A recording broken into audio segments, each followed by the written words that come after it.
Assalamualaikum warahmatullahi wabarakatuh. Halo semuanya, kembali lagi di channel Paymupi. Bagaimana kabar kalian semua? Gue doakan semoga kalian semua selalu ada dalam keadaan sehat. Di video kali ini gue bakal nyeritain alur cerita dari film Fear Farm. Film ini dirilis pada tanggal 11 September 2020. Film ini menceritakan tentang 4 orang anak muda yang diburu oleh keluarga psikopat untuk diambil kulitnya dan dijadikan sebuah krim wajah untuk menghentikan proses penuaan. Lalu apakah yang akan terjadi selanjutnya? Sebelum lanjut ke cerita lengkapnya, seperti biasa kalian jangan lupa untuk klik tombol subscribe dan nyalakan juga lonceng notifikasinya agar channel ini semakin berkembang. Dan gue ucapin terima kasih banyak untuk kalian semua yang telah subscribe. Oke semuanya, atur posisi rebahan kalian, pasang headset kalau perlu, dan inilah cerita lengkapnya.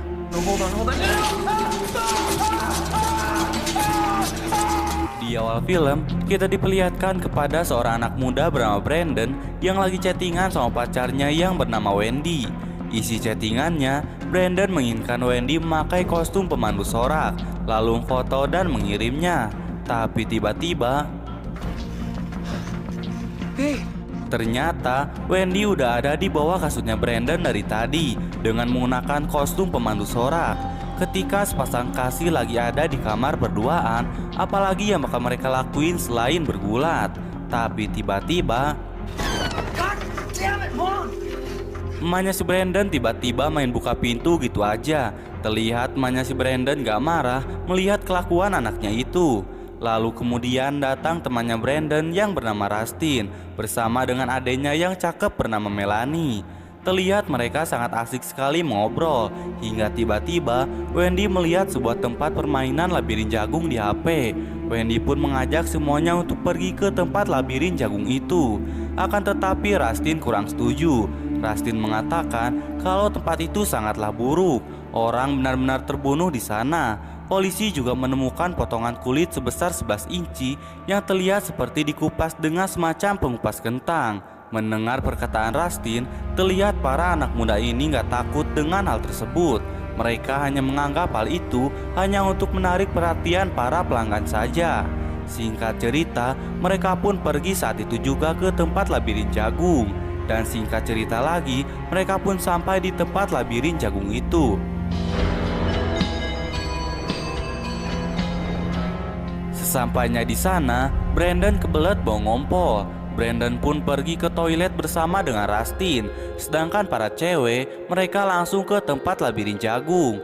Tapi ketika di jalan, Wendy melihat orang-orangan sawah. Dan ketika ia melihatnya lagi, tiba-tiba orang-orangan sawah itu menghilang tak kemana. Di tempat lain, Brandon yang lagi ngompol, tiba-tiba setelah itu mereka berdua pun langsung menyusul ciwi-ciwi di tempat labirin jagung.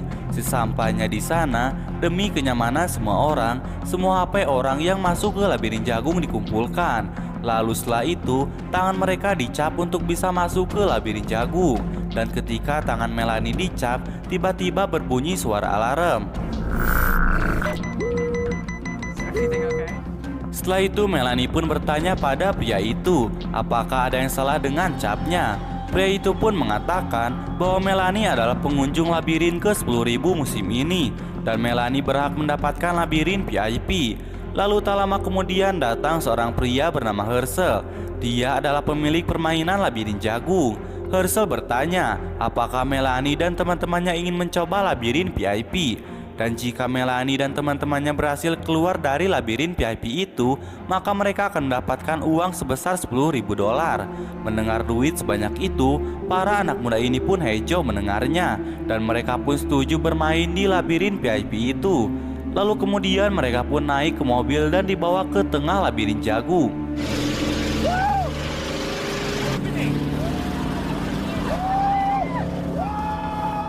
Singkat cerita, mereka pun sampai di tengah labirin jagung. Di sana ada 4 jalur untuk keluar dari labirin VIP itu. Dan masing-masing jalur ada yang lebih cepat dan ada juga yang lebih lama. Melanie pun memutuskan setiap dari mereka akan mengambil satu jalur agar peluang keberhasilan mereka lebih besar. Brandon, Wendy, dan Rustin pun setuju. Kemudian Herschel mengatakan bahwa di dalam labirin jagung ini ada banyak sekali orang yang memakai kostum menyeramkan untuk menakuti mereka. Lalu setelah itu, mereka pun mulai masuki jalurnya masing-masing.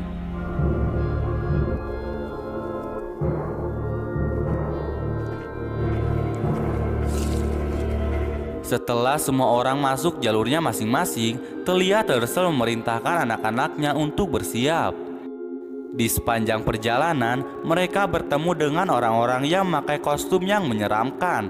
Akan tetapi, mereka terlihat sama sekali nggak takut dengan semua itu. Rustin yang kebelet, ia pun ngompol di sana. Dan ketika ia selesai ngompol, tiba-tiba terlihat Rustin kaget melihat orang itu. Rustin pun mencarinya. Dan tiba-tiba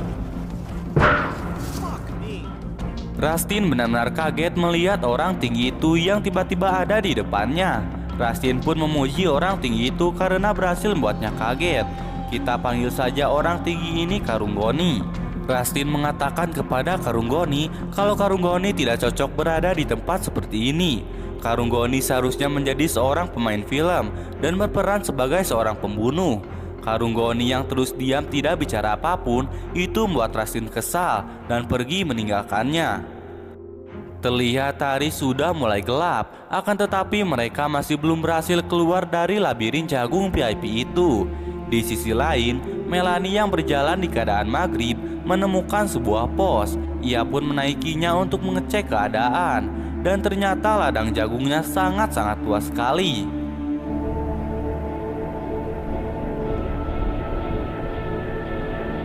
Singkat cerita, malam hari pun tiba. Brandon yang berjalan di kegelapan malam, tiba-tiba ia dihampiri oleh seorang wanita yang lumayan seksoi. Dan wanita ini bernama Gemma. Gemma mencoba menggoda Brandon dan mengajaknya untuk ahem-ahem. Namun karena iman Brandon yang kuat, Brandon pun menolaknya dan mengatakan kalau dirinya sudah mempunyai pasangan. Mendengar perkataan Brandon itu, Gemma pun menjadi marah. Dan kemudian setelah itu Gemma memberikan Brandon waktu 10 detik untuk melarikan diri. Dengan kaki yang terluka, Brandon pun berusaha kabur. Di sisi lain, Melanie bertemu dengan orang yang membawa gergaji mesin. Melanie pun mendekati orang itu. Kita panggil saja orang ini si Kawat. Ketika Melanie menyentuh si Kawat, tiba-tiba kemudian Melanie berusaha menghindari gergaji mesin itu. Lalu kemudian Melanie mengeluarkan pisau dari sepatunya dan melakukan perlawanan. Lalu setelah itu Melanie pun kabur dan sembunyi di tengah-tengah pohon jagung. Dan untungnya si Kawat tidak menemukan Melanie. Di sisi lain, Brandon yang berusaha kabur berhasil ditemukan oleh Gemma. Lalu tiba-tiba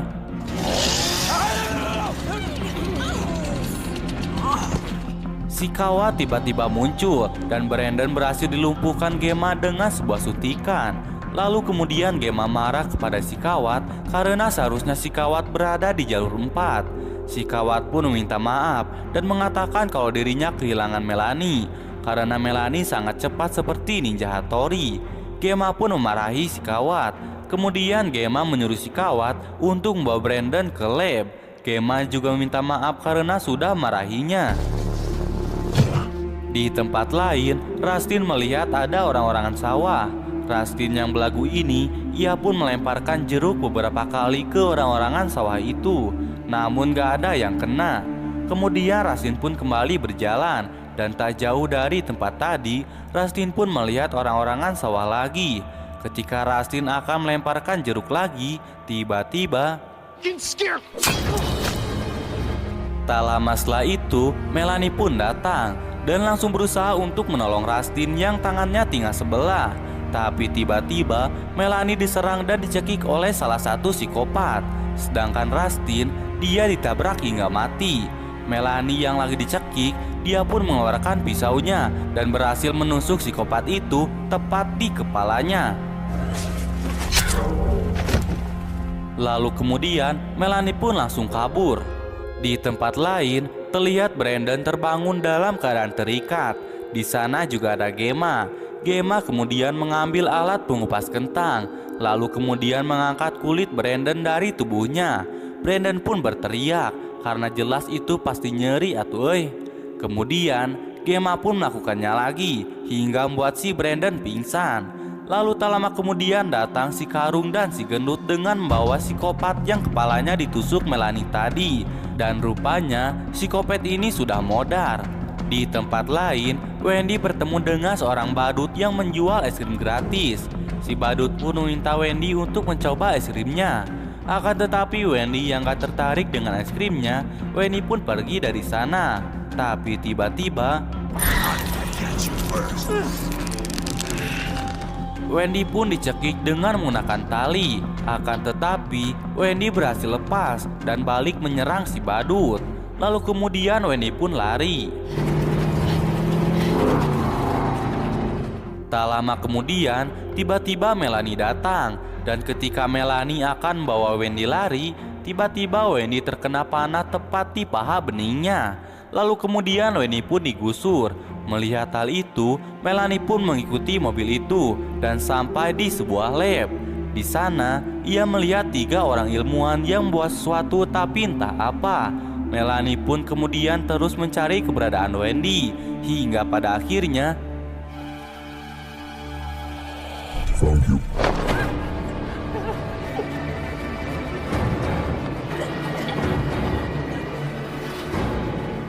tak lama kemudian Melanie terbangun dalam keadaan terikat.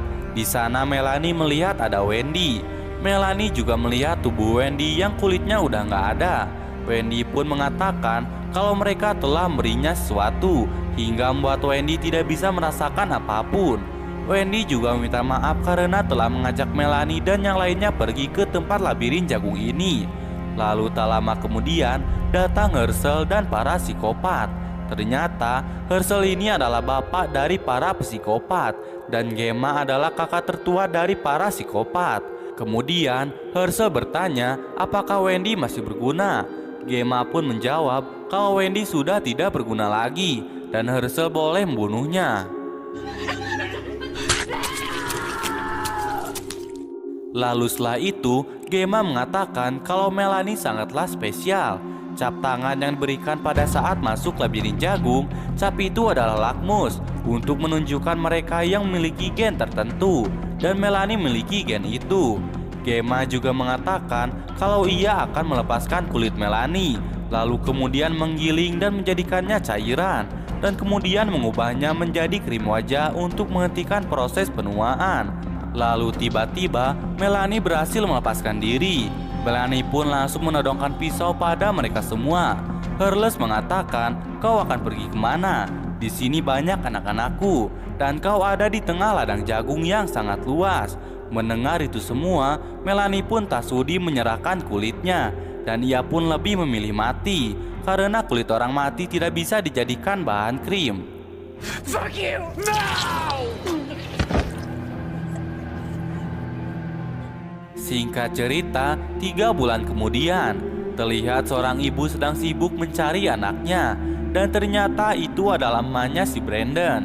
Sambil menangis, ia pun terus menyebarkan selembaran anaknya yang hilang itu. Hingga ia pun menanyakan anaknya kepada seorang penjual krim kecantikan dan memberikan selembaran itu kepada si penjual. Dan ternyata si penjual itu adalah si Herschel dan si Gemma. Ternyata mereka sedang jualan krim di sebuah acara festival. Namun mereka berdua pura-pura tidak tahu apapun tentang hilangnya si Brandon. Dan ketika emaknya si Brandon akan pergi, tiba-tiba si Gemma meminta emaknya si Brandon untuk mencoba krim yang dijualnya.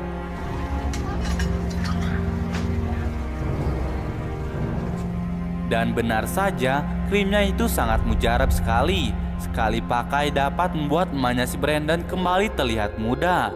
Emaknya si Brandon mengatakan, kok wanginya mengingatkanku kepada temannya Brandon ya? Dan ternyata Melanie belum mati. Ia berhasil diselamatkan oleh Gemma. Gemma mengatakan kalau irisannya kurang dalam dan hanya mengenai pita suara Melanie saja, sehingga sekarang Melanie gak bisa ngomong lagi. Melanie jadi ladang panen para psikopat di tempat itu untuk dijadikan krim anti penuaan. Lalu kemudian film pun berakhir. Oke semuanya, sekian dari video kali ini. Semoga video ini bisa menghibur kalian semua. Dan jangan lupa untuk like, comment, share, dan subscribe. Dan nyalakan juga lonceng notifikasinya agar channel ini semakin berkembang.